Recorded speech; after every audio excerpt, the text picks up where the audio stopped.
une soif de réussite. Moi, j'ai lancé donc la boîte, elle a connu une croissance phénoménale et je l'ai introduit en bourse 5 ans plus tard. Et puis la crise des subprimes est arrivée. Cette usine, au moment de la crise des subprimes, en fait, a ses carnets de commandes qui se sont écroulés de moitié. Si j'étais resté centré sur l'immobilier, aujourd'hui, j'aurais peut-être un groupe qui ferait des milliards d'euros de chiffre d'affaires, je ne sais pas, le dépôt de bilan que j'ai connu, qui a été pour moi peut-être l'épreuve la plus difficile de ma vie. Bienvenue dans ce nouvel épisode du Café Imo. Je suis aujourd'hui comme d'habitude avec Martin Bourgeois, que je ne présente plus, fondateur d'Edifice, et aussi Ludovic Bréant, qui nous fait l'honneur d'être avec nous aujourd'hui. Ludovic, si je te présente rapidement, tu me dis si la description est correcte. Ludovic, aujourd'hui tu es un multi-entrepreneur français, bien sûr. Tu as fondé et repris pas mal de sociétés, on peut le dire, quelques-unes quand même. Tu as eu des chiffres d'affaires qui ont été jusqu'à 80 millions d'euros de chiffre d'affaires par an. Donc, ce n'était pas un petit groupe que tu détenais. Tu as monté un empire. Tu as eu tout ce qu'un homme peut rêver d'avoir aujourd'hui. Le succès. Tu as été aussi cité comme les entrepreneurs français les plus successful de leur génération. Tu as introduit l'une de tes sociétés en bourse en 2001. Et puis, après ça, la crise qui est venue chambouler un petit peu tout ça. On va pouvoir en parler. Aujourd'hui, tu es aussi conférencier, coach. Tu investis énormément en immobilier. Tu as bâti ta carrière autour de ça, la promotion, l'hôtellerie, l'investissement. On est hyper content de pouvoir faire ce podcast avec toi et puis on a hâte de savoir un petit peu comment tu as traversé ces différentes phases de ta vie d'entrepreneur, les investissements que tu as pu faire. Ça va être très intéressant de pouvoir confronter ça à Martin qui lui est à un stade complètement différent de sa carrière. C'est sûr. Ça vous va? Le programme est bon? C'est parfait, magnifique. C'est Super. parfait, c'est parfait, ouais. Bon, on va beaucoup s'appuyer évidemment. Vous l'avez compris, Ludovic est aussi auteur, comme si ça ne suffisait pas. Tu as rajouté une casquette à tes compétences. Un livre super intéressant qu'on a lu de fond en comble et qui nous a amené beaucoup plus de questions que de réponses, finalement. Alors aujourd'hui, on va être une petite heure ensemble, mais on pourrait y passer beaucoup plus de temps. Le titre, déjà, il est fort. J'ai perdu 40 millions d'euros et j'ai découvert une vie pleine de sens. On a plein de questions. Est-ce qu'on commence par le début peut-être, le début de ta carrière d'entrepreneur? Toi, tu as commencé sans appui, sans fortune, sans rien. Tu es vraiment parti les deux pieds devant, les mains dans les poches, avec beaucoup de volonté. Tu as commencé très très jeune. Qu'est-ce qui t'a mis dans l'entrepreneuriat? Moi, c'est la première question que j'avais, parce que tu viens pas d'un milieu d'entrepreneur, tu n'as pas connu l'entrepreneuriat. Pourquoi tu as choisi cette vie-là finalement? J'avais une soif de réussite. Peut-être lié à mes origines.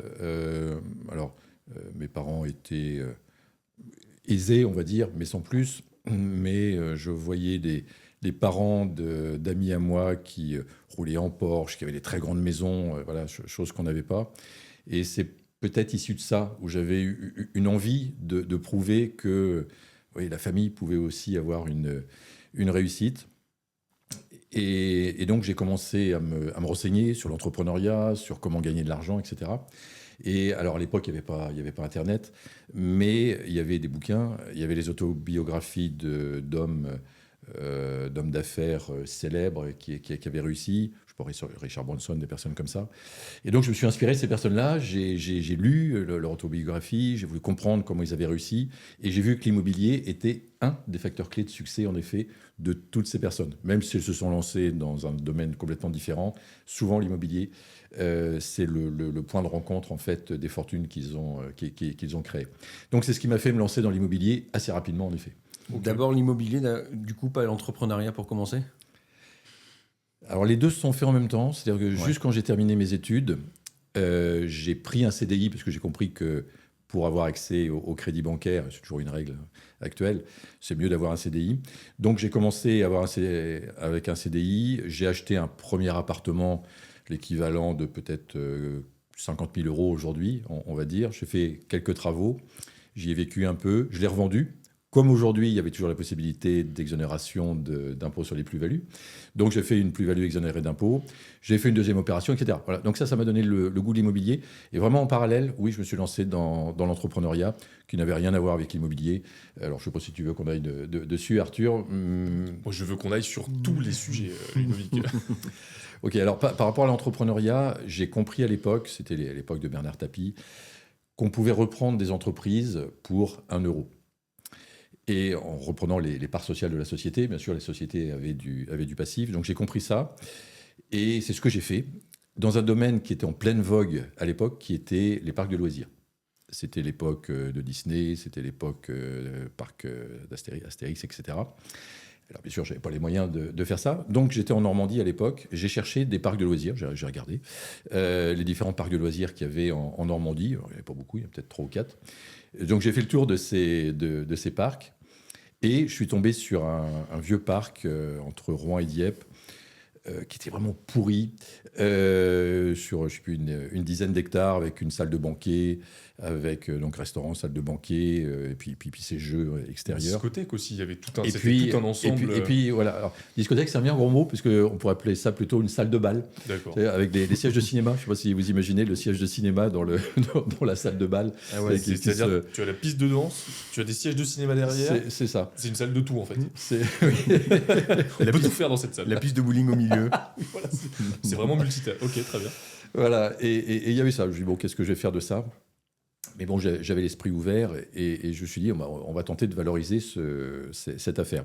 Donc, qui était détenue par un monsieur qui avait plus de 80 ans, qui disait, ouais, mes enfants ne veulent pas reprendre, c'est dommage. Donc, j'ai dit, écoutez, moi, ça m'intéresse, je vous reprends. Alors, je vous reprends pour 1 euro, parce que j'ai pas d'argent. Et par contre, je vais redynamiser l'affaire, et s'il y a du résultat, vous en aurez une partie. Enfin, c'est le deal que j'ai passé avec lui. Et en effet, on a fait des travaux, on a tout redynamisé. De la salle de bal, on en a fait une discothèque. On a mis en place des actions marketing assez osées, on va dire, à l'époque, avec des personnes qui distribuaient des cartes de réduction dans les bars, etc. C'était un marketing adapté à ce type de business. Et je ne sais pas, d'un chiffre d'affaires de... Enfin, on va parler en nombre de clients, ce sera plus facile. Peut-être de 50 clients le samedi soir, on est passé à 1000 clients, en fait, le samedi soir. Et on a gagné beaucoup, beaucoup d'argent. Et suite à ça, en fait, 6-7 mois plus tard, donc j'avais vraiment la fibre d'entreprendre, j'avais la volonté, je me suis dit, bon, maintenant, si je reprenais un deuxième. Et j'ai été chercher une autre affaire comme ça, là, c'était dans l'Eure. Et j'ai trouvé une autre affaire, et pareil. Et donc, j'ai valorisé ces affaires. La deuxième affaire a été beaucoup moins intéressante, on va dire. Mais voilà, je les ai valorisées, je les ai revendues. Et là, je suis reparti dans un autre domaine, donc plus lié à l'immobilier. C'est hyper intéressant parce que je vois déjà un peu des parallèles au niveau juste, pour qu'on comprenne bien le timing. Tu as commencé par l'immobilier, par faire ces opérations d'achat-revente, puis ensuite tu es passé sur cette affaire-là, c'est ça? Ça s'est fait vraiment en parallèle. Parce qu'en fait, j'avais mon CDI et en parallèle, j'entreprenais. Donc, évidemment, je faisais des semaines à l'époque qui devaient faire, je sais pas, 80 heures par semaine, voire plus. Bon, mais je comptais pas, je n'ai pas de souci par rapport à ça. Voilà, j'avais les deux, donc ça m'a permis en effet d'acheter de l'immobilier et de commencer à entreprendre. Et ça me fait sourire parce que c'est vrai que Martin a un peu la même expérience. Bah, toi aussi, hein, mais c'est vrai, ouais. Ce côté menuisier au début et en parallèle commencer à entreprendre, ça a été un point de démarrage. Et justement, ce qui est intéressant, c'est que tu démarres du coup dans l'entrepreneuriat par des parcs. Est-ce que tu avais une formation liée à ça? Pas du tout. Tu sais, on a beaucoup cet état d'esprit chez certaines personnes qui hésitent à se lancer je veux avoir fait des études, je veux comprendre tout le milieu avant de me lancer. Comment tu t'engages dans cette voie-là finalement? C'est une bonne question, Martin. En fait, je me définis plutôt comme un autodidacte qui a fait des études. Donc, j'ai fait des études parce que j'avais l'impression que c'était une voie de réussite. En fait, j'avais l'impression que pour réussir, il fallait faire des études.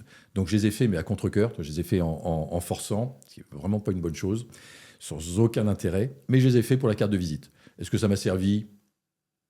Non. Je pense que ça ne m'a pas beaucoup servi. Ça m'a peut-être donné une forme de pensée, mais ça ne m'a pas beaucoup servi. Par contre, ça m'a rassuré, parce que je manquais pas mal de confiance en moi à cette époque-là, donc ça m'a rassuré. Mais après, dans les domaines dans lesquels j'ai entrepris, non. Je n'avais pas de formation sur l'immobilier, je n'avais pas de formation au niveau des parcs de loisirs, encore moins des discothèques. Donc, non. Je comprends. Comme disait Bernard Tapie, juste on a envie de gagner beaucoup, beaucoup, beaucoup d'argent. Oui, c'est vrai que les 10 premières années de ma vie, ça a été ça. Ouais, vouloir gagner de l'argent. C'était le cas également pour toi, Martin? Oui. Mais en fait, je me retrouve un petit peu dans ce que tu disais au début. Je suis aussi issu d'une famille qui vit confortablement en France, mais pas du tout entrepreneuriale. Et c'est vrai que c'était...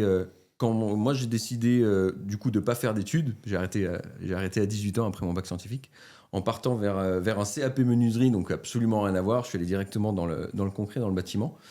Moi, c'était plutôt une frustration de je vois la valeur que je peux apporter.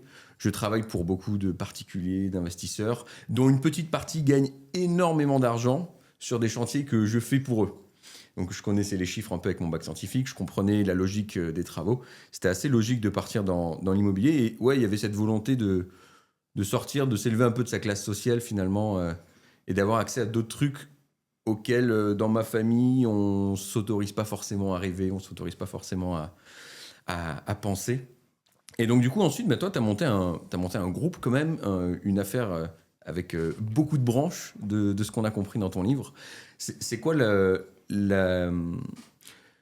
comment t'en viens c'est les différentes étapes, c'est ça les milestones un peu. Ouais, c'est quoi les milestones effectivement pour construire le groupe que tu as constitué? Alors, il y a eu 2 étapes. Première étape, donc je revends, je rentre un peu plus dans le détail, je vais faire vite, mais je revends donc les 2 affaires que j'ai. Je n'ai pas fait une énorme plus-value, mais j'ai un petit peu d'argent. Et à ce moment-là, c'est important pour les personnes qui nous écoutent ce que je vais dire, parce que ça peut leur dire, OK, c'est pas si difficile, l'entrepreneuriat, c'est aussi du bon sens, c'est aussi écouter son intuition. Parce que donc, juste après avoir vendu, donc j'ai un de mes amis, parce que je donnais des cours de tennis en fait sur le L'Île de Ré, qui permettait de financer mes études. Bref, j'ai un de mes amis avec lequel, qui était prof de tennis avec moi, qui m'appelle et qui me dit « Ouais, Ludovic, est-ce que ça t'intéresserait d'acheter un appartement pour quelques dizaines d'euros par mois ?» Alors, en fait, on parlait en francs à l'époque, mais bon, j'ai traduit en euros, c'est plus facile. Je dis, bah oui, acheter un appartement pour quelques dizaines d'euros par mois, oui, ça m'intéresse, qu'est-ce qu'il faut faire? Et là, il m'explique la défiscalisation qui commençait avec la loi Meignery, etc. à l'époque. Et donc, il m'explique que je vais acheter un appartement, je vais toucher des loyers, je vais avoir une économie d'impôt, et la différence entre le loyer et mes dépenses, ça fera quelques dizaines d'euros. C'est génial ton truc. Donc j'ai commencé à m'intéresser, j'ai fait cette affaire. Et puis après, il me dit, écoute, si tu veux, moi je te forme. Et puis, tu pourrais peut-être aussi en proposer à des personnes que tu connais, etc. Parce que lui, c'était son métier. C'est-à-dire que lui vendait ce type de projet. Lui, il était, oui, dans ce type de projet depuis 2 ans. En fait, c'est ce qu'il faisait. Et puis il voulait développer son réseau. C'est génial parce qu'effectivement, dans le livre, on ne comprend pas tout à fait comment tu fais le passage entre les deux. Et là, maintenant, oui, on comprend mieux. OK.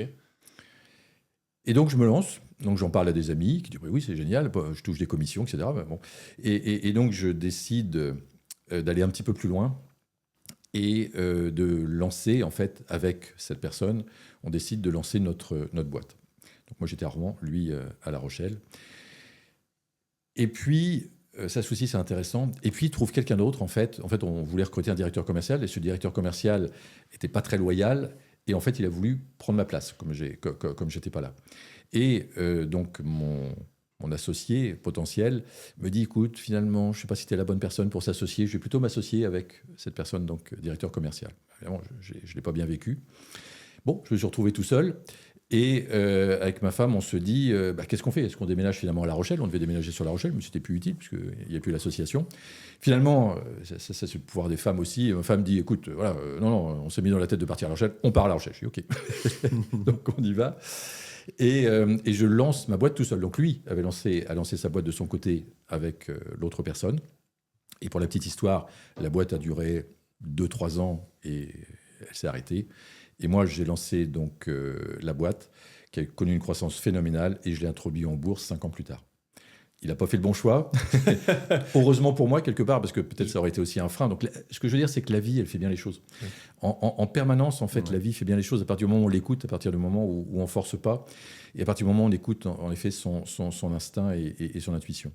Et donc, voilà, j'ai développé cette boîte, je l'ai introduit en bourse, je l'ai revendue, et en effet, je suis devenu un des plus jeunes entrepreneurs de France à faire fortune. Voilà, c'est simple, en fait. J'ai juste suivi, en fait, mon instinct du moment. J'adore la conclusion. C'est simple, finalement. C'est facile. Non, mais c'est génial. Et c'est super intéressant parce qu'aujourd'hui, tu es aussi coach. Tu développes beaucoup tout ce qui est mindset, etc. À cette époque-là, c'était un peu différent. Tu le dis dans le livre, tu étais plus dans la force, d'en faire les choses parfois aussi en force. Par exemple, quelle est ta réaction quand lui t'annonce que non, finalement, vous ne faites pas l'association? Tu es très énervé, tu le prends assez bien. Comment tu réagis à ce genre d'événement et comment tu y réagis aujourd'hui aussi? C'est, j'imagine, 2 poids 2 mesures. Oui. À l'époque, je manque de confiance en moi. beaucoup de confiance en moi, c'est lié à mon éducation, etc. Enfin, et donc, évidemment, c'est un coup, en plus, sur la confiance. C'est-à-dire que quelqu'un qui te dit ça, ça fait souffrir quelque part. Donc oui, je rentre dans mes souffrances, je le vis très mal. Aujourd'hui, pour répondre à ta question, évidemment, avec le chemin que j'ai fait, le chemin personnel que j'ai fait, le chemin d'évolution personnelle que j'ai fait, je le vivrai pas du tout comme ça. J'ai encore des difficultés, j'en vis encore tous les jours, comme nous tous, comme Martin en vit, comme tu en vis aussi, Arthur. Mais je les accueille, je les accepte. Je suis pas très content pendant quelques minutes, quelques heures, si vraiment c'est important, et après je passe à autre chose. Hier, j'ai eu une mauvaise nouvelle, j'ai eu un squatter sur un bien immobilier, enfin bref, et je l'ai mal pris sur le moment. Voilà, ça a duré quelques minutes. Et puis après, je me suis dit, moi, c'est la phrase que j'ai, c'est le mantra que j'ai, c'est parfait. Même quand il y a une super mauvaise nouvelle, en fait, c'est parfait, parce que la vie, elle fait toujours bien les choses. Donc, il y a toujours une raison à tout ça. Et donc, je me suis dit, OK, c'est parfait. Alors, je vois pas ce qui est parfait dans le fait d'avoir un squatter et de partir dans les emmerdements, mais je me suis dit ça. Et je suis reparti sur une fréquence positive. Et en fait, miracle, quelques heures après, le huissier m'appelle en me disant, ah, finalement, c'est pas vraiment un squatter, c'est quelqu'un qui n'a pas payé son loyer, je sais pas, depuis un certain nombre d'années, parce que c'est un immeuble qu'on rachète. Et finalement, il y avait déjà un arrêt d'expulsion qui n'avait pas été mis en route. Enfin, bref, je vous passe les détails. Voilà. Et ce changement de fréquence, en fait, change tout, quoi. C'est la rapidité avec laquelle tu te remets dans un état de flow quand tu as un moment de down, quoi. C'est ça. Je comprends. Et donc, du coup, tu bâtis un groupe. J'ai l'impression qu'il a eu plusieurs branches. Donc, est-ce que tu peux nous parler un petit peu de cette structure? Qu'est-ce que tu faisais exactement? Oui, c'est ça. Alors, c'est après. Donc, juste après avoir revendu ma première boîte, d'abord, je fais du capital risque. Alors, je promets, parce que évidemment, je travaillais beaucoup à l'époque, et je dis à Valérie, je dis à ma femme, écoute, voilà, je vais lever le pied, on va profiter plus de la vie, donc je ne vais pas rentrer en opérationnel dans nos affaires, je vais faire du capital risque. Et donc, j'ai pris des participations dans plein de boîtes, j'ai fait plein d'erreurs. Je me suis planté sur les marchés, je me suis planté sur les porteurs de projets. Bref, j'ai perdu de l'argent. Je me dis non, ok, c'est pas pour toi ça. Donc, et chacun son truc. Il y a des gens qui réussissent très bien dans ce domaine-là, mais moi, c'était pas mon truc. Donc, je suis reparti. C'est là où j'ai recréé, donc, en effet, un groupe traditionnel, avec des directeurs, avec des objectifs. Et là, je suis revenu dans l'opérationnel. Et le groupe que j'ai créé était en effet dans trois branches. La promotion immobilière. Donc, on a fait plusieurs centaines de logements par an en promotion immobilière. Dans le neuf, la construction bois. Okay. On fabriquait des murs en bois et ensuite on construisait des maisons, des appartements, des immeubles, des hôtels, etc. Et l'hôtellerie. Donc, on a exploité jusqu'à, je crois, 25 hôtels. Donc, je suis parti à zéro. Tout ça, c'est parti à zéro donc d'un projet que j'ai mûri. Mais j'ai mûri assez rapidement. Hein. Je n'ai pas mûri pendant des années pour répondre à ta première question, Martin. Non. Ce n'est pas une étude de marché pendant des années en disant oui, il y a un créneau, j'y vais. Non. J'ai l'instinct. Oui, ok, j'avance un peu, je découvre et je fonce. Et là, je suis passé en effet, comme le disait Arthur, de 0 à 80 millions d'euros de chiffre d'affaires en l'espace de 5 ans, de une personne, moi, à 500 personnes, etc. Voilà. Et avec une croissance phénoménale, on gagnait beaucoup d'argent avec des capitaux propres très importants, donc on a autofinancé notre développement. Des capitaux propres qui étaient 5 ans plus tard de l'ordre de 30 millions d'euros, c'est beaucoup. Ouais. Et on gagnait beaucoup d'argent. Et puis la crise des subprimes est arrivée. Et là, en fait, notre groupe avait des fondations qui n'étaient pas assez solides. Il a été ébranlé. Et, alors je vous passe les détails, mais c'est surtout la construction bois avec ses usines, parce qu'on avait 3 usines en fait, un secteur que je ne connaissais pas. Alors ça aussi, c'est une clé qui peut être intéressante pour les personnes qui nous écoutent, c'est le fait de se spécialiser, de ne pas partir dans trop de directions. Et moi, j'étais parti dans trop de directions, et entre autres dans l'industrie du bois, parce que les usines, on avait une usine entre autres qui avait 180 personnes qui fabriquaient des meubles en bois. Ouais. Et cette usine, au moment de la crise des subprimes, en fait, a ses carnets de commandes qui se sont écroulés de moitié. Sauf que quand vous avez des charges fixes très importantes, 180 personnes, c'est des charges fixes colossales. Oui, les usines, les bâtiments, les salaires. Tu peux pas dire, bon bah écoutez, ce mois-ci, je vous paye pas. C'est ça. Ouais, c'est un peu compliqué, quoi. C'est ça, et avec des réflexes que j'avais absolument pas. Je ne connaissais pas l'industrie. Moi, je réunissais donc les le personnel, les 180 personnes, par exemple, j'y allais tous les mois. Et comme je le faisais dans mes équipes en hôtellerie ou en immobilier, je réunissais tout le monde. Donc la boîte avait plus de 40 ans. Jamais l'ancien patron les avait réunis. Il ne savait même pas que cette société était en difficulté au départ, quand elle a été cédée. Et je leur parlais. Je leur disais, voilà, le mois dernier, on a perdu 100 000 euros, 200 000 euros. Voilà, il va falloir trouver des solutions. Est-ce qu'il y a des départs volontaires ? Est-ce que... Enfin bref, je mettais tout un tas de possibilités, en toute transparence, franchise, etc., en montrant bien les difficultés. Et les personnes n'étaient absolument pas réceptives. Elles se sont syndiquées. La CGT est arrivée. Donc, de toute manière, le patron a forcément tort, le patron a forcément de l'argent et le patron doit forcément payer. Et ça a été extrêmement compliqué. C'était l'époque aussi, les patrons étaient séquestrés, etc. Enfin bon, bref, je passe les détails, mais bon, ça a été sportif. C'était une ambiance agréable, quoi. Finalement, c'était un moment sympa que tu as vécu à ce moment-là, quoi. Exactement. Non, mais c'est terrible. Et d'autant plus que, parce que pour faire une légère digression, quand tout le monde est sur ton dos et que tout est ta faute, toi, tu réinvestis quasiment l'intégralité de ce que tu as pour essayer de sauver le groupe et l'entreprise, qui finit par ne pas marcher. Mais toi, tu t'es impliqué, tu t'es mis à risque financièrement. Là où moi, quand j'ai lu ces lignes avec Martin, le premier truc que je me suis dit, mais est-ce que j'aurais eu la force de remettre toute ma valeur, tout ce que j'ai accumulé en perso dans la structure pour essayer de la sauver? Je sais pas. C'était une décision forte qui a pas payé, mais qui toi aussi t'a mis dans une situation personnelle très difficile après, quoi, finalement. Oui, j'étais... En fait, il faut remettre dans le contexte, c'est-à-dire que j'avais vécu que des succès entrepreneuriaux et je me sentais inarrêtable, en fait. Je me dis, mais de toute manière, je vais trouver des solutions, de toute manière, je vais rebondir. Et en fait, le plus important dans tout ça, c'est que la crise de subprime, ok, c'était le déclencheur, mais le plus important, c'est que j'avais perdu mon âme, en fait.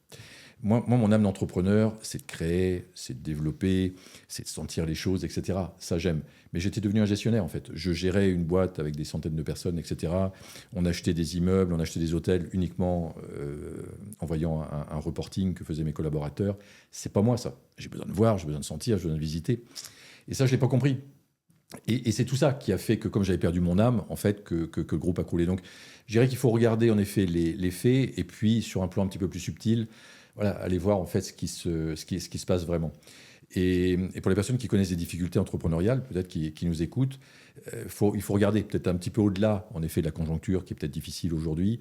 Voilà, qui je suis vraiment ? Est-ce que je suis vraiment à la bonne place ? Est-ce que je suis aligné avec mes valeurs, etc., dans l'entrepreneuriat ? C'est ça qui fait la différence. Et juste par rapport à ce que tu disais, Arthur, l'erreur que j'ai faite, oui, c'est de partir dans plein de directions. L'industrie, c'était vraiment pas mon monde. Je n'avais pas les réflexes. C'est une grosse erreur. Donc tout ça s'est terminé par un dépôt de bilan.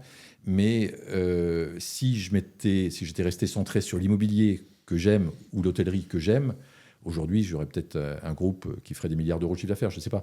Mais voilà, tout ça parce que j'ai voulu grossir trop vite. C'est mon ego qui était aux commandes. Donc, il faut faire attention à bien rester sur son cœur de métier une fois qu'on l'a. Et là, une fois qu'on est sur son cœur de métier, oui, dupliquer, développer, ça oui. Et c'est super important, c'est super intéressant parce que dans le livre, à un moment donné, tu parles de se contenter de l'existant, de se contenter, d'arriver à se contenter de ce qu'on a. Moi, ça m'intéresserait, tu vois, on est dans des parcours, on est à des stades de parcours qui sont complètement différents. Nous, on est au tout début de notre carrière entrepreneuriale. Comment, toi, tu maries l'ambition et arriver à se contenter de l'existant, justement ? Alors, je pense que c'est respecter son envie, en fait. Okay. C'est ça le plus important. Aujourd'hui, je me contente de ce que j'ai, donc je continue à entreprendre, on reviendra peut-être dessus, mais de manière beaucoup plus zen, on va dire, parce que j'aime ça, parce que moi, sinon, je m'ennuie. J'entends pas, je m'ennuie, je tourne en rond, donc je continue. Mais je suis satisfait en permanence, je suis satisfait de ce que j'ai, je suis content de la région dans laquelle on a, je suis content de la famille, de ma femme, je suis content. Voilà, et je remercie d'ailleurs, tous les jours, je remercie pour la qualité de vie que j'ai, le fait de vous avoir rencontré, le fait... Voilà, c'est ça. Donc,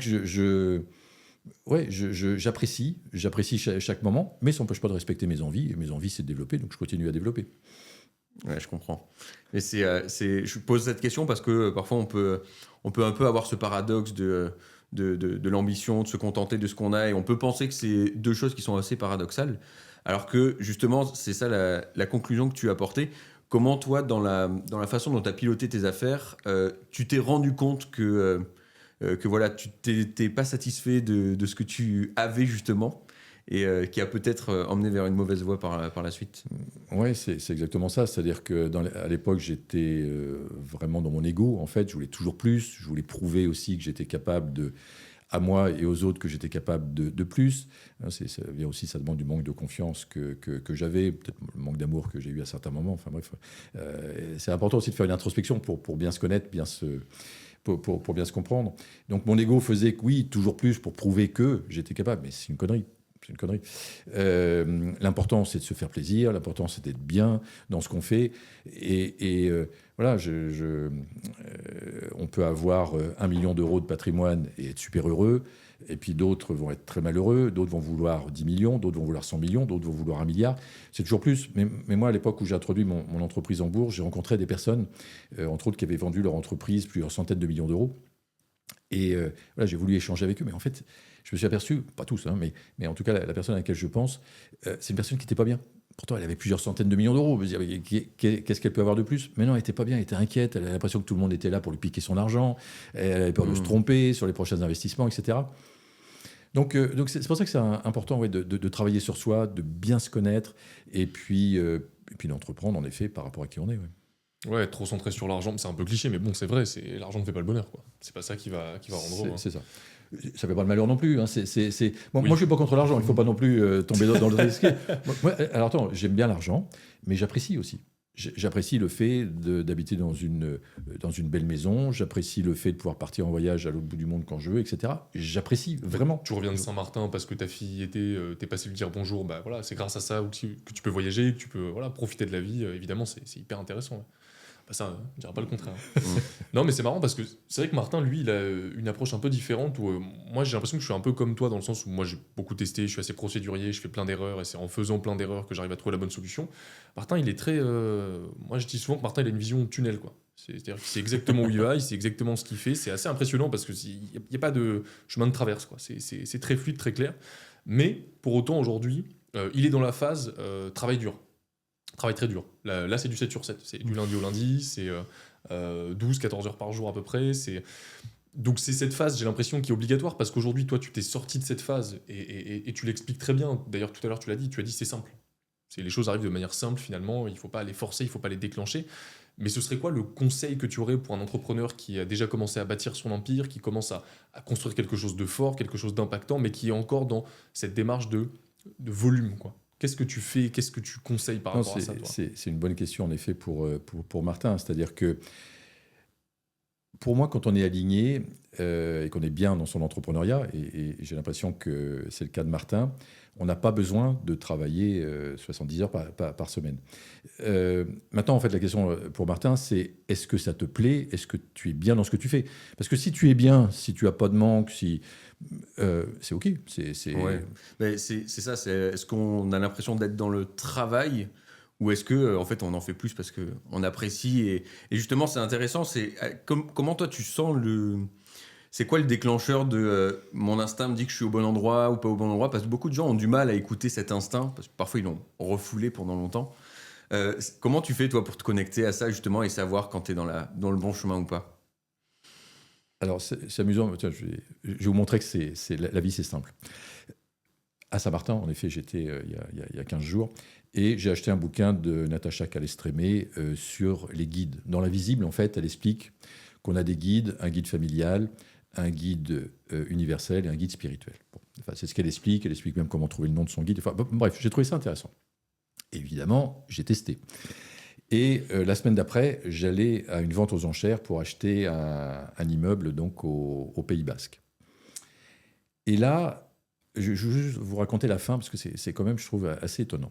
Donc je me branche, en effet, je demande à mes guides avant d'y aller. J'ai OK mes guides, maintenant il va falloir m'aider, quoi. J'ai parlé également, c'est aussi lié, elle en parle dans son bouquin, j'ai parlé également avec le maître des lieux. Parce qu'en fait, elle explique dans son bouquin que chaque lieu a un maître. Chaque maison, en fait, on peut parler à sa maison, on peut parler avec le maître de la maison. Enfin, c'est ce qu'elle explique. Alors, ça peut paraître un peu perché, bon, mais moi, je suis ouvert d'esprit, donc j'applique. Donc, j'ai parlé tous les jours, j'ai parlé avec le maître des lieux de cet immeuble. Et comme je passe devant tous les jours, c'était facile pour moi. Donc je lui ai dit, écoute, si tu veux que cet immeuble soit pour moi, fais en sorte que la vente aux enchères se passe bien pour moi. Je m'étais fixé un plafond, peu importe le montant, on va dire 500. 500, je ne voulais pas dépasser les 500. Et puis, la vente aux enchères, c'était plus, hein, mais bon, la vente aux enchères se passe, et donc c'était des enchères par 5000. Et donc, on était 4 au départ. Il y en a 2 qui, on monte, qui abandonnent, et j'étais avec une dernière personne. Et elle s'était fixé un seuil certainement psychologique que je ne connaissais pas. Moi, je m'étais fixé, c'était 500. Et donc, 500 arrive. Merde, je dis merde. Là, j'avoue que je commençais à me dire, et je parlais à mes guides, je me dis, bon, c'est peut-être pas pour moi cet immeuble. Peut-être pas pour moi, ok, bon. Et puis j'ai comme une voix, un truc intérieur qui me dit, continue. Ok, je dis à l'avocat, ça se passe par avocat, je dis, ok, allez, monte de 5000. On va dire 505. La personne, 510. Je dis, merde, elle doit avoir un seuil supérieur. Et pareil, la voix me dit, remets 5000. Et je dis, ok. Je dis à l'avocat, je remets 5000, mais il n'y aura pas un euro de plus. Et je dis à mes guides, c'est la dernière fois, c'est ma dernière surenchère, je ne vais pas plus loin, sinon je lâche. Donc je remets, donc on va dire 510 par exemple, et donc il y a 1 minute et demie, ça c'est cool. Je commençais à transpirer, et pas de surenchère. Et donc, ce qu'on a appris après, c'est que la personne avait le même seuil que moi. Mais en fait, je l'ai eu parce que j'ai eu cet appel, en fait, de mettre un peu plus. Bon, j'ai peut-être dévié un petit peu là, mais ça montre. Tu l'avais bien senti, quoi. C'était. Ouais, c'était comme une voix intérieure, un élan intérieur, en fait, qui m'a parlé. C'est pour ça que je dis que c'est simple quelque part, parce que ça n'aurait pas été, en effet, du tout pour moi. Peut-être que les guides m'auraient dit non, lâche, laisse tomber, etc. Bon. Mais oui, c'était pour moi. Et c'est hyper intéressant parce que nous, quand on échange avec tous les investisseurs qu'on accompagne au quotidien, il y a des fois les chiffres qui parlent. Et des fois, on a notamment les profils ingénieurs, ils sont très protocolaires et on débranche les émotions, c'est les chiffres qui parlent. Donc des fois, il faut faire un petit travail pour ces personnes-là. Et moi, j'aime bien leur parler de est-ce que tu sens que tous les feux sont ouverts ? C'est la façon dont moi, je le détermine. Et toutes les affaires immobilières que j'ai fait, c'est vrai que c'était à chaque fois un point commun. Les chiffres étaient bons, mais je sentais que oui, tous les feux étaient ouverts et qu'il fallait y aller. Et dans les négociations, c'est un truc qui pilote. Et donc, c'est hyper intéressant l'exemple que tu reprends sur justement l'enchère. Là, il y a une question de timing encore plus serrée, de pression liée à ça. Donc, ok, c'est un truc que tu ressens dans la poitrine et ça te dit d'y aller, quoi. Ouais, c'est comme une petite voix, en fait, qui m'a parlé. Et je donne un autre exemple. Ça, c'était il y a 7 ans à peu près. Où je recherchais une nouvelle voie dans laquelle me lancer, je voulais donner un sens à ma vie, etc. Et je me cherchais un petit peu, 7-8 ans. Et j'étais sur mon canapé, donc au Pays Basque, en train de regarder les montagnes. C'était un dimanche matin, je me rappellerai toujours. Ouais, je rêve assez. Et à un moment, j'ai une petite voix qui me dit blog. Moi, je ne vais jamais sur les blogs. Bon, j'avais une tablette à côté, je tape sur la tablette blog. Et puis je découvre en fait qu'avec un blog, on peut monétiser, on peut passer un message, enfin bon bref, je découvre un monde que je connaissais absolument pas. Hein. Moi, j'étais même pas présent sur les réseaux sociaux et tout ça, ça me dépassait. Et puis, comme je laisse mon mail, c'est toujours pareil, quand on laisse un mail, vous savez comment ça se passe, on reçoit des mails en échange. Et je reçois un mail d'un Québécois qui lançait une formation en fait sur Internet pour justement créer son blog ou se faire connaître. Il expliquait en fait que si on a une passion, je ne sais pas si on a la passion du tennis par exemple, eh ben on peut tout à fait développer cette passion et monétiser sa passion en formant. Enfin bon. Ah ben ouais, ça c'est pas con. Je pourrais faire ça par rapport à mon dépôt de bilan, où là ça donnerait un sens à ma vie en fait, de dire aux entrepreneurs qui ont connu des difficultés, un dépôt de bilan par exemple, là c'est pas la fin, c'est le début peut-être d'une autre vie. Enfin bref, donc je m'inscris à la formation et là sincèrement ça change ma vie quoi.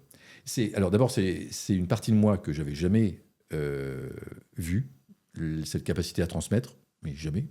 ça m'avait jamais intéressé. Moi, quand je parlais devant 20 personnes, j'étais tout rouge, j'avais une trouille bleue. Ouais, tu le dis dans le livre que t'es pas à l'aise en public, pas du etc. tout. On dirait Pas du tout. Alors, devant 200 salariés énervés, ça devait être quelque chose. Ouais, c'est un tout petit peu différent, parce que là, c'était technique, en fait. Donc, quand c'est technique, j'arrivais à me rattraper encore, j'arrivais à me corriger. Mais parler de ma vie ou autre, alors là, mais jamais, quoi. Bon. Mais j'avais envie. Et donc, comme j'avais envie, j'ai dépassé, en fait, ces limites, ces blocages, ces plafonds de verre. Et oui, j'ai commencé à faire une conférence. Alors oui, devant 20 personnes, mais j'étais tout rouge. Puis après, c'est passé à 100, 200. Ça arrivait devant plusieurs milliers. Et aujourd'hui, c'est rentré dans ma zone de confort. Ça, c'est intéressant aussi parce que ça montre que quand on a vraiment envie de faire quelque chose, c'est possible. Et pour chacun d'entre nous, pour chacune des personnes qui nous écoutent, c'est possible. Mais il faut avoir juste l'envie, quoi. C'est une espèce d'équation. Si j'ai envie et que je suis à l'aise de le faire, c'est très très facile. Si j'ai envie que je suis pas à l'aise, je peux dépasser les blocages pour avoir une nouvelle zone de confort. Mais par contre, si dans l'opposé, j'ai pas envie et qu'en plus c'est difficile pour moi et que j'y vais trop dans la force, là c'est là qu'arrivent les problèmes et que c'est pas évident. Ok, mais c'est une question qu'on avait aussi parce que dans le livre, la manière dont tu l'amènes en tout cas du zéro jusqu'au dépôt de bilan, tu expliques que tu es constamment dans la force, dans les énergies un peu négatives, que tu es toujours dans la confrontation, que tu n'as pas forcément les bonnes attitudes, que tu n'as pas les bonnes envies.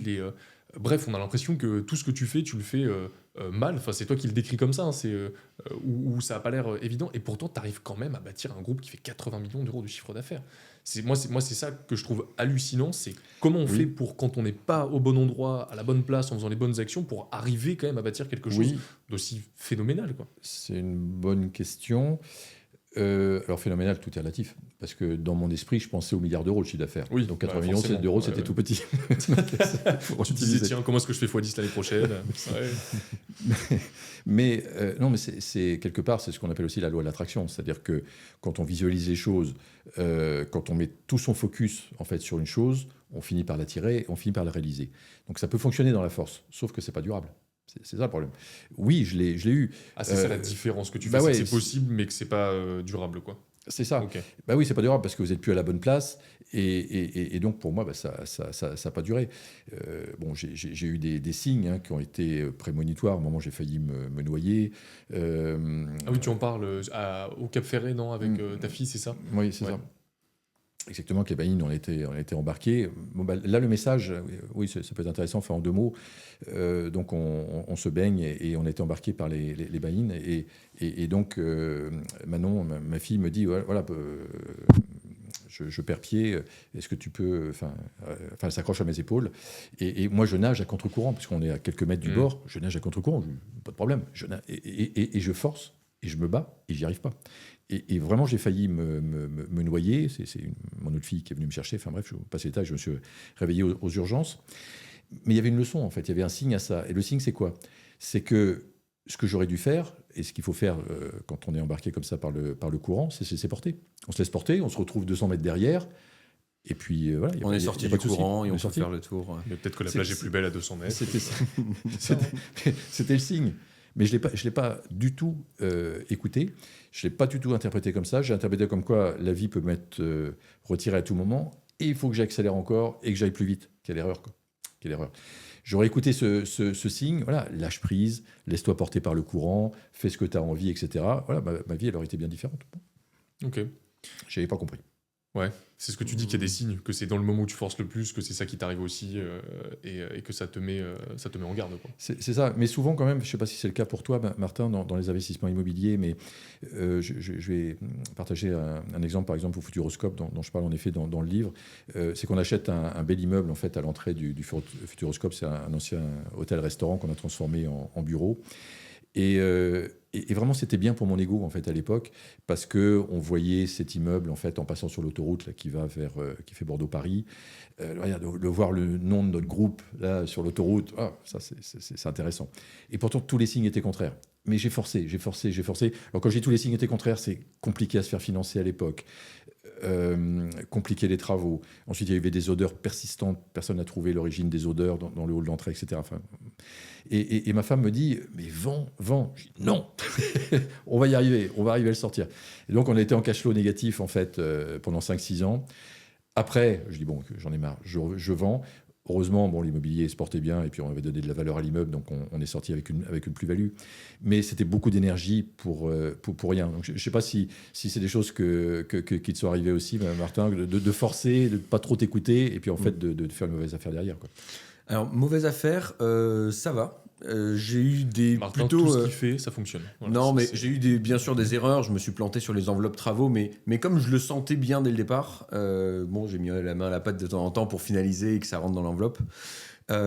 Moi, ce qui m'est arrivé plutôt, c'est dans des achats et ouais, quand je sens qu'il y a trop de friction, que c'est trop compliqué, qu'il y a trop d'étapes, que les voisins sont embêtants etc. Bah, effectivement, quand ça bloque et comme on a beaucoup d'affaires, en fait, j'avais pas conscientisé cette friction-là, mais comme on a beaucoup d'opportunités qui tombent, bah, j'en choisissais des plus simples et j'allais vers le plus simple naturellement. Bravo, bravo. Bah, très récemment, on a une offre qui a été acceptée sur un bâtiment. Ça commençait à devenir compliqué. Donc, on a commencé à lâcher et c'est en lâchant prise que c'est revenu. Parce que ça commençait. Tu sais, c'est des vendeurs qui voulaient à peu près 40 simulations de financement pour être sûr qu'on puisse acheter le bien. Au bout d'un moment, voilà, on a dit écoutez, là, franchement, si c'est comme ça, on va arrêter parce qu'on ne peut pas continuer. Ça s'est resimplifié d'un coup. Ah non, bon, ok, c'est bon, on avance, etc. Mais c'est toujours cet équilibre entre force et simplicité qui est pas facile à trouver. Ouais. Ouais, mais c'est bien parce que vous le faites aujourd'hui et c'est gage de succès pour l'avenir. Bravo. Génial. Et justement, parce que là, aujourd'hui, Martin travaille fort, développe des groupes, etc. Il y a plein de choses qui vont se passer. Tu le dis très justement, quand tu étais à 80 millions, pour toi, tu penses que c'était rien et tu voulais aller chercher le milliard, etc. Est-ce qu'il y a une limite? Est-ce qu'il y a un stop à un moment donné où il faut que chaque entrepreneur se dise là, je m'arrête et je me concentre sur la famille, que toi, tu mets au premier plan aujourd'hui, qui est l'essentiel. Est-ce que tu vois cette limite figée que tu peux définir aujourd'hui? Pas nécessairement, ça dépend de chacun. Moi, je suis. Tout dépend de son caractère, tout dépend de. Non, si on parle avec Bernard Arnault, non, il est à la bonne place. Si on parle avec Elon Musk, il est à la bonne place, certainement. Donc non, mais moi, ma place, c'est pas ça. Ma place, c'est pas d'avoir 10 milliards d'euros de patrimoine. J'ai appris. Au départ, c'est ce que je pensais, mais non. Moi, je suis là pour kiffer mes projets, pour être dedans, pour les vibrer, on est tous différents, tu vois. Donc, il n'y a pas de réponse automatique, mais la réponse, c'est voilà, qui je suis, qu'est-ce que je suis venu faire sur cette terre, et voilà, et entreprendre en alignement avec ça, quoi. Et la réponse, c'est aussi un peu d'écouter sa femme, j'ai l'impression. Dans le Alors livre, ça- à chaque fois que tu dis que t'as tort, tu dis que Valérie a raison. Tu dis, mais elle m'avait dit de faire ça, je l'ai pas écouté. Ça, c'est un vrai conseil, ça aussi. Oui, parce que les femmes sont aussi plus intuitives souvent que nous les hommes. Alors, on peut développer notre intuition, mais et ma femme était intuitive. Alors, elle n'a pas forcément les mots pour le dire, donc de temps en temps, ça me heurtait. Mais c'est vraiment intéressant. Bon, et puis après, le couple aussi, pour moi, c'est un terrain, je ne sais pas dire ça, mais c'est un terrain de jeu, c'est un terrain d'évolution incroyable. Parce que bien sûr qu'il y a eu nous, ça fait, je ne sais plus, 35 ans qu'on est ensemble, je sais plus, enfin, ou plus de 30 ans. Que tu as rencontré d'ailleurs dans ta première affaire. Oui, exactement. Et exactement, mais oui, d'ailleurs, c'était totalement improbable.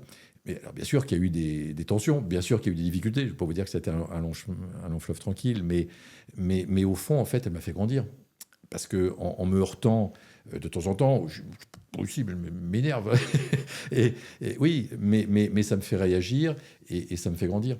Donc oui, je pense que le couple aussi, alors, l'entrepreneuriat, c'est un terrain de jeu incroyable pour grandir, évidemment, mais le couple également, c'est un beau terrain de jeu pour grandir. Bah, tu nous enlèveras pas ça. Ouais. Martin et moi, ça fait très longtemps qu'on est avec nos copines, donc c'est sûr que ça, on le sait. Moi, j'avais une question, Ludovic, sur la grande croissance que tu as connue sur la deuxième affaire que tu as lancée. Ensuite, les difficultés qui sont arrivées. Tu parles d'un groupe qui, à un moment donné, a manqué de consolidation, de stabilité pour la crise. Comment aujourd'hui tu fais pour te préparer aux futures crises qui arriveront, parce qu'elles préviennent jamais, on ne sait jamais quand ça peut arriver. Est-ce qu'il y a des milestones que tu poses sur ton chemin pour consolider? Comment tu fonctionnes aujourd'hui après avoir vécu justement des grandes crises? Je continue à écouter mon intuition, c'est-à-dire que en ce moment, c'est vrai que le marché est un petit peu plus tendu, mais moi, j'ai mon projet et je continue à avancer. quelle que soit la conjoncture, parce que sinon on fait rien. Il y a toujours quelque chose. Ça fait 20 ans qu'on nous annonce une crise incroyable. Bon, je l'attends toujours. C'est pas pour ça que c'est facile. Mais moi, j'ai mon projet, qui, je sais, ne vient pas de mon ego, mais vient de mon envie, de mon intuition, qui est bien en phase avec qui je suis. Donc, je sais qu'il y aura toujours des solutions. Donc, je ne suis pas inquiet. Si vous voulez que tout à l'heure, je vous ai partagé l'acquisition d'un immeuble au Pays Basque. Si ce n'était pas le moment que j'achète cet immeuble, parce qu'en effet, on est rentré dans une crise aiguë, etc., eh bien, mes guides m'auraient protégé. Enfin, en tout cas, moi, je le considère comme ça. Donc, si ça continue à s'ouvrir sans que je force, pas de problème, je continue à avancer. Donc j'ai mon plan de marche, par exemple, aujourd'hui, donc on développe en effet une Almaya Boutique Hôtel, qui est une chaîne de boutiques hôtels. Notre objectif, c'est d'en ouvrir un par an, donc on en a 8 maintenant. C'est de continuer à développer, d'en ouvrir un par an. Voilà, et donc je continue. Mais je ne pars pas dans toutes les directions. Ça c'est terminé. Tu es beaucoup plus centré aujourd'hui sur... Je suis très centré, voilà. Je suis très centré, ce qui fait que... Voilà, non, j'ai aucune crainte. Moi, je me pose pas de questions. Je suis pas là en train de. Alors, ça n'empêche pas la prudence. Attendez, quand vous investissez dans l'immobilier, ça n'empêche pas la prudence. Par exemple, j'accompagne par exemple des marchands de biens professionnels.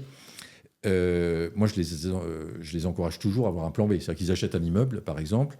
Voilà, si une guerre arrive, ça ne va pas bloquer pendant des années, mais ça peut bloquer le marché pendant quelques mois. Oui, ça je l'ai connu. Donc, je les invite à avoir un plan B. Le plan B, c'est quoi? On fait des travaux, on loue, par exemple, on loue en location courte durée quelques mois, et ça permet de payer le crédit s'il y a un crédit, etc.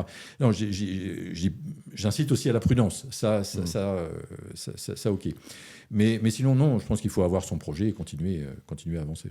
C'est hyper intéressant. C'est l'alignement. Ouais, c'est l'alignement. Et puis c'est génial. En fait, c'est un peu le côté d'être pessimiste à court terme et optimiste à long terme. Si à court terme tout se passe mal, qu'est-ce que je fais? Nous, c'est ce qu'on travaille toujours avec les clients.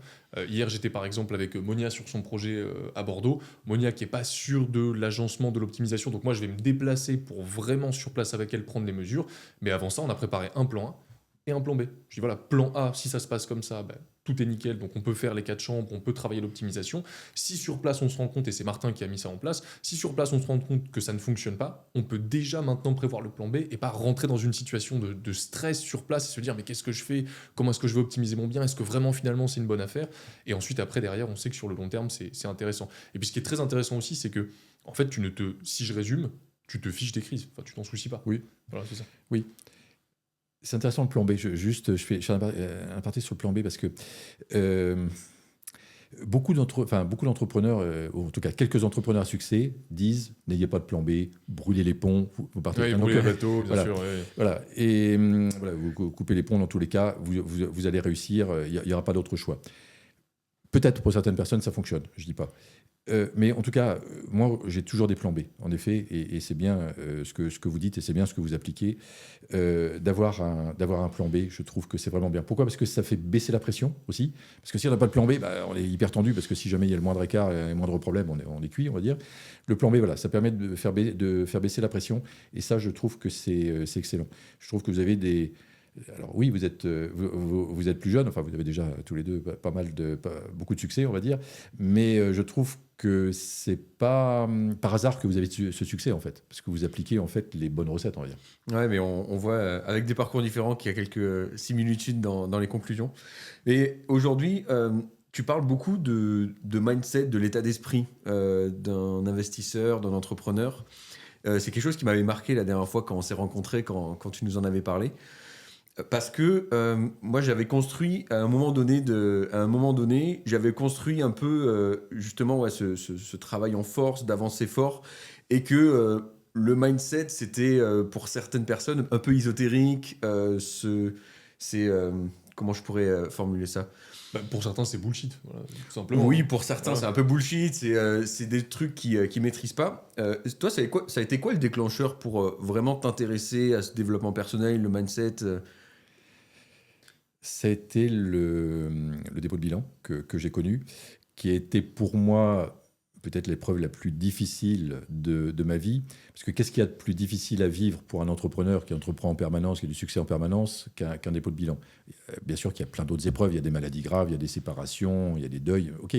Mais pour un entrepreneur, c'est vraiment très compliqué. Et donc, si tu veux, quand j'ai eu, Martin, cet échec, enfin, à l'époque, j'appelais ça un échec, c'est plus le cas aujourd'hui. C'est intéressant, ça aussi. J'ai voulu comprendre, en fait, pourquoi. Et c'est là où le développement personnel est arrivé. C'est-à-dire que j'ai des personnes qui m'ont... Alors, j'ai toujours été ouvert d'esprit, ouvert par ça, ouvert sur la spiritualité, etc. Mais bon, ça s'arrêtait là. Puis en plus, je n'avais pas le temps, en effet, de regarder tout ça.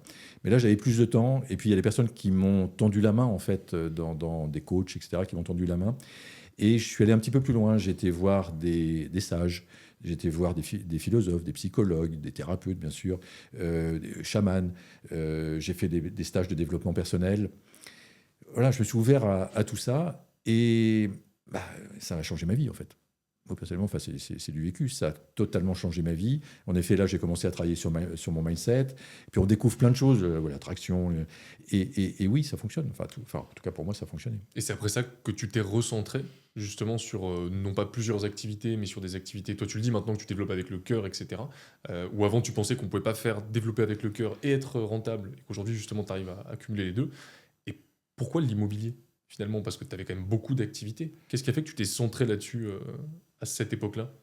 Alors, parce que j'aime ça. J'aime ça, c'est-à-dire que j'aime identifier un projet, imaginer un projet, voir un immeuble, voir ce qu'on peut en faire, etc. J'aime ça. Okay.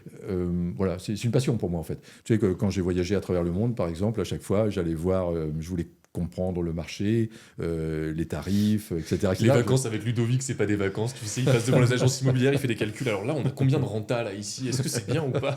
C'est un peu ça. C'est un peu ça.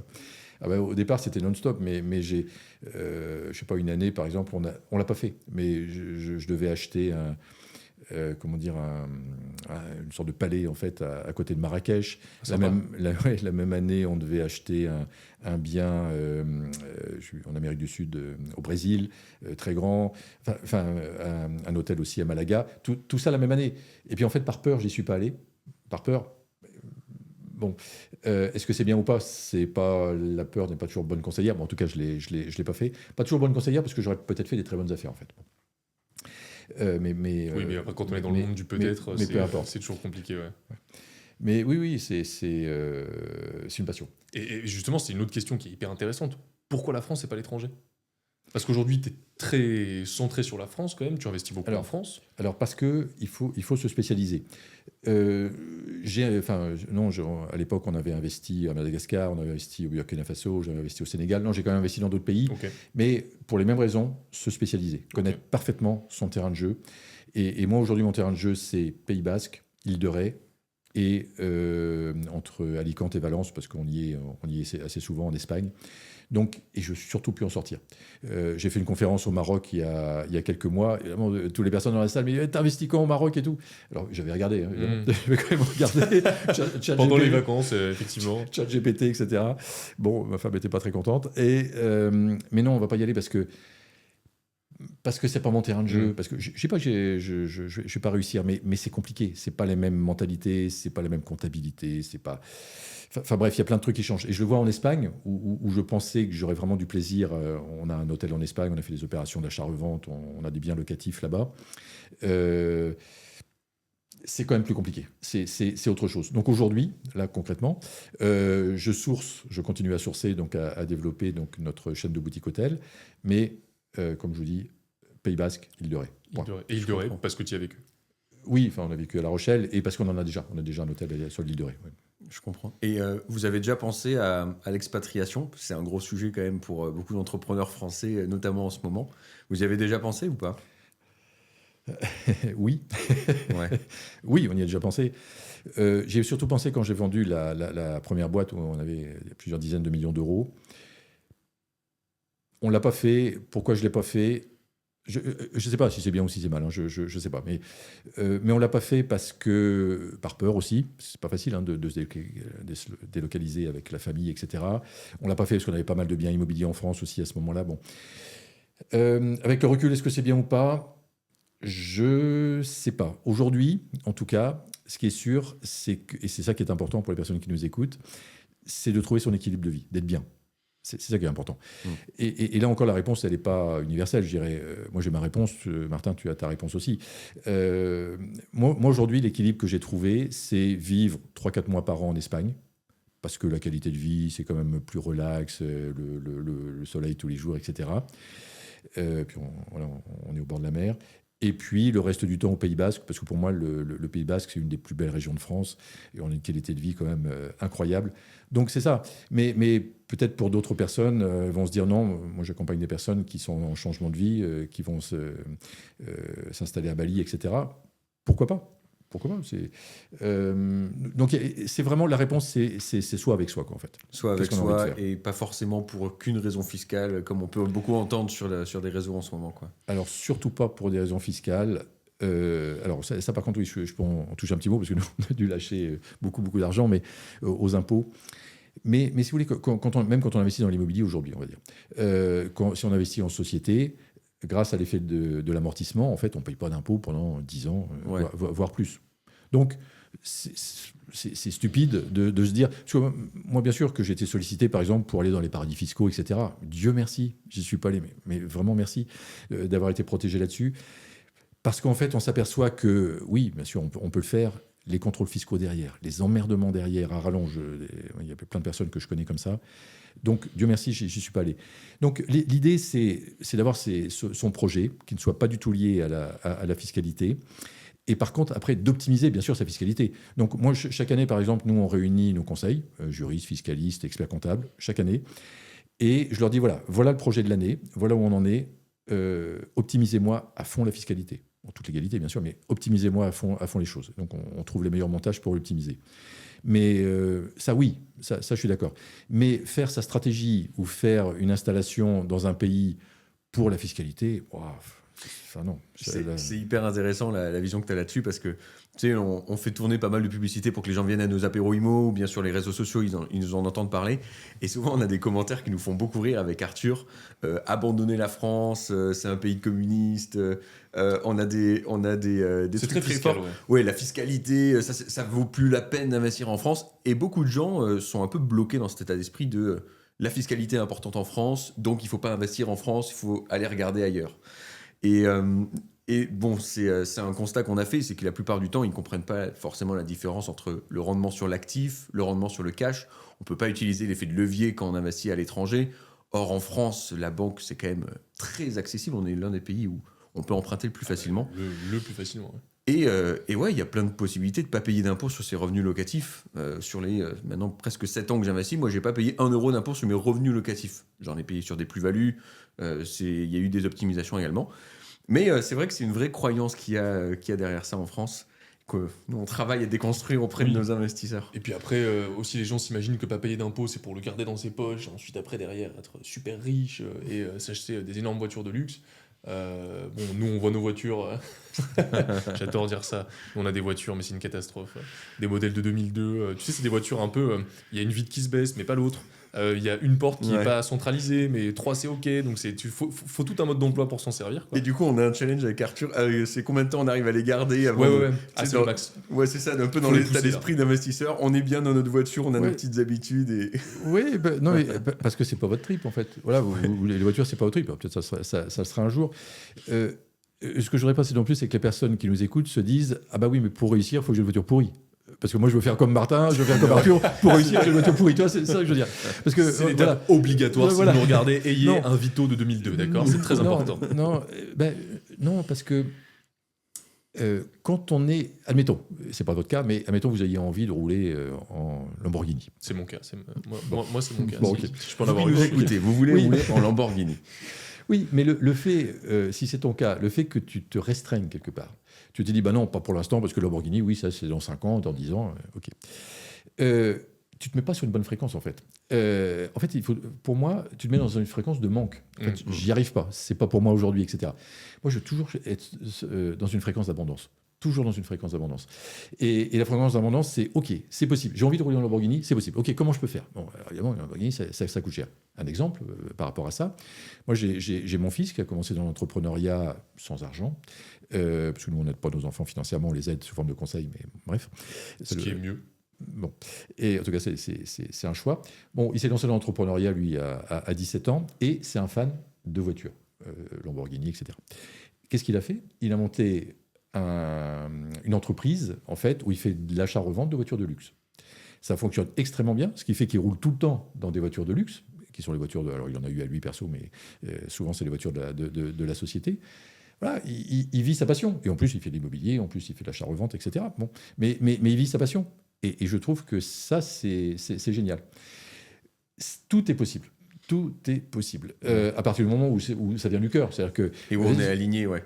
Et c'est exactement en fait ce qu'on fait avec Arthur, c'est qu'on en a fait un sujet de blague en fait de nos voitures et on s'en amuse. Mais parce qu'en fait, oui, effectivement, pour nous, c'est pas la priorité d'acheter une Porsche, une voiture. On préfère tout mettre dans l'immobilier parce que c'est ça qui nous fait vibrer. C'est ce que j'allais dire, c'est qu'en fait, les impôts qu'on paye pas derrière, on les réinvestit parce que nous, on est un peu dans cette phase de notre vie où on a dépassé le cap du manque justement. Ça y est, on vit, on a fait nos opérations, on a de l'argent, etc. Mais maintenant, c'est cette étape on a envie de pérenniser un peu aussi tout ça avec l'investissement. Et oui, alors moi, je suis un peu plus matérialiste que toi, donc moi, je me fais des petits cadeaux, des choses comme ça. Mais tout est possible. Alors, moi, ça, c'est ma future acquisition dans mon fond d'écran. Voilà. Ça, c'est... ouais, bien sûr. Ça j'en rêve matin, midi et soir, ça. Mais c'est très intéressant d'ailleurs parce qu'il est en travaux le bâtiment. Non, il n'y a pas de travaux finalement. Ah ouais? Non, c'était un mythe, pas de travaux. Je me suis renseigné. Bon, il y avait eu des travaux et Arthur, le premier truc qu'il m'a dit, ah ben c'est super, ils sont en train de me le rénover déjà. Oui, c'est ça. Moi j'étais là, mais c'est super, ils font les travaux pour moi, ça va être impeccable, ça va être tout rénové. Donc si vous êtes le propriétaire du château d'Ilbarit, n'hésitez pas à m'envoyer un message. Je l'ai déjà rencontré. C'est intéressant parce que c'est un bien immobilier sur lequel ce multi-entrepreneur qui a beaucoup d'argent, en fait. Comment déjà? Il a... J'ai oublié. Bon, enfin, ça va me revenir. Ça va me revenir peut-être dans la conversation, mais bon, j'ai déjà échangé avec lui et en fait... il l'a acheté il y a peut-être une douzaine d'années, une quinzaine d'années, quelque chose comme ça. Voilà, et il a acheté plusieurs millions d'euros. Mais en fait, même sans l'utiliser, en fait, ça s'est valorisé. Oui. Pourquoi ça s'est valorisé? Parce que c'est un bien hors norme. C'est un bien en première ligne, c'est un bien qui a une vue incroyable sur la côte, etc. Et enfin, ça, c'est aussi une leçon pour les investisseurs immobiliers. C'est des biens hors norme, même quand on n'en fait rien, on les revend avec une belle plus-value. Nous, pas très loin de ce bien, on avait notre résidence principale, en fait, face à la mer. Et en fait, sans rien faire, en fait, notre maison a pris énormément de valeur. Depuis le Covid, ça a pris énormément de valeur. Sans rien faire, pourquoi? Parce que c'était un emplacement numéro 1. Emplacement premium, ouais. Voilà, donc ça c'est... dans le raisonnement, c'est... Une règle dans l'immobilier, l'emplacement. Oui. Et c'est intéressant parce qu'on a peut-être abordé l'immobilier de façon un peu différente. Toi, tu as commencé par l'immobilier avec des plus-values. Ensuite, tu parles beaucoup d'immobilier de placement.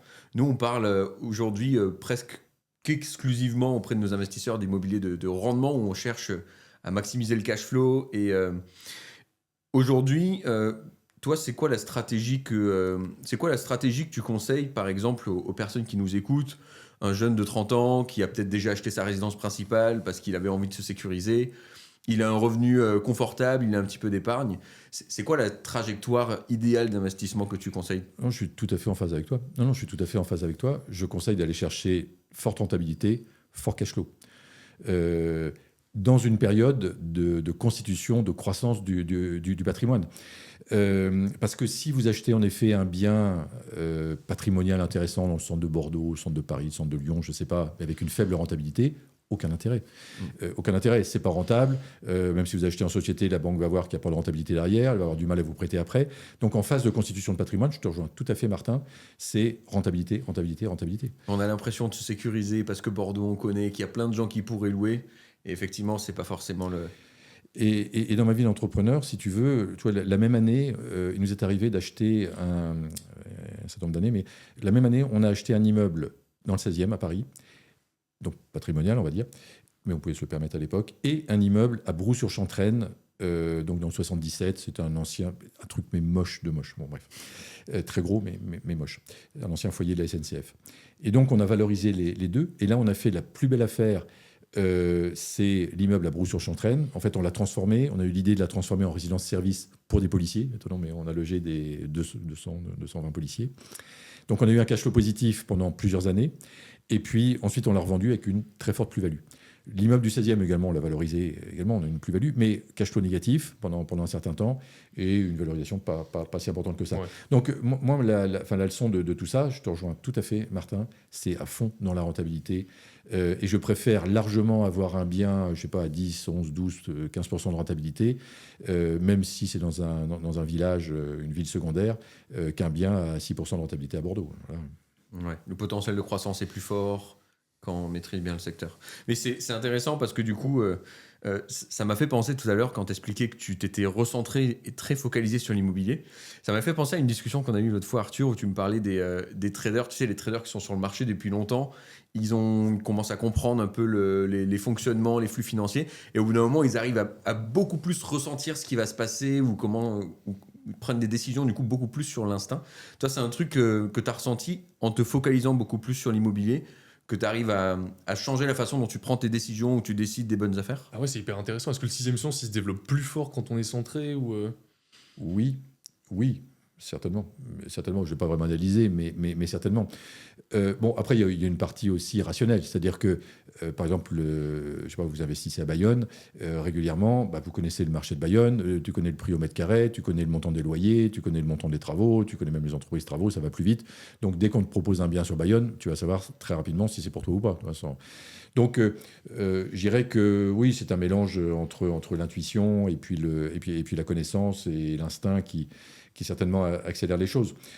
Oui, c'est vrai que l'intuition, moi, je vais plus la faire jouer si je veux investir, je sais pas, dans un autre pays, par exemple, ou un marché que je connais pas. Mais bon. Mais oui, c'est une bonne question. C'est une bonne question. Mais dans tous les cas, oui, spécialisez-vous. Ouais. Ouais, spécialisez-vous, connaissez parfaitement votre marché. Ouais. Moi, aujourd'hui, quand on me propose un immeuble que je peux transformer en boutique-hôtel, mais j'ai pas besoin d'heures pour... En 3 minutes, je sais que si l'immeuble est fait pour nous ou pas. Quoi. C'est un peu le mythe de la diversification. La diversification, quand on commence, ça rassure, mais ça défocus aussi beaucoup. Et ouais, focalisation, on est assez axé là-dessus aussi. Ouais. Bah, Warren Buffett, il disait que la diversification, c'était pour les gens qui ne savaient pas, quoi. Quand on n'a pas de connaissances, on diversifie parce que, bah, évidemment, si tu centralises dans un secteur que tu connais mal avec tous ces fonds, bah, c'est la catastrophe. Alors que si tu es diversifié, tu as des points d'appui un peu à droite à gauche. Mais quand tu sais ce que tu fais, le risque est divisé par 10 et donc tu peux te permettre d'y aller au ligne. Oui, je sors de la biographie de Warren Buffett. Là, je suis très branché Warren Buffett. Là. Non, mais c'était passionnant. Super intéressant. J'ai l'impression qu'on a fait le tour. Peut-être qu'on refera un épisode plus axé sur l'immobilier. Mais en tout cas, c'était passionnant. Est-ce que vous avez une dernière question à vous poser? Un mot de la fin, peut-être? Non, mais moi, je voulais te remercier. Merci beaucoup, Ludovic, d'avoir accepté de faire ce café IMO avec nous. Je pense que comment on appelle ça, ceux qui écoutent, les auditeurs, les viewers, les auditeurs également. Partagez-nous votre avis sur le podcast si ça vous a plu, les questions que vous pourriez avoir. Peut-être qu'on aura l'occasion de retourner à un autre épisode où on pourra les poser à Ludovic.